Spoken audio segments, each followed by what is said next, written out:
guys, this is part 2 of what is robotic surgery. So in the previous video, I talked about how the robot comes close to the patient and we put all the instruments in.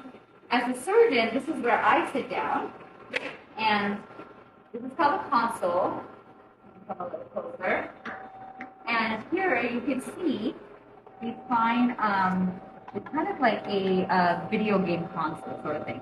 So I put my fingers in here. I'm looking through this viewfinder, and I have all these pedals by my feet. And some are, for cutting, some are to stop bleeding.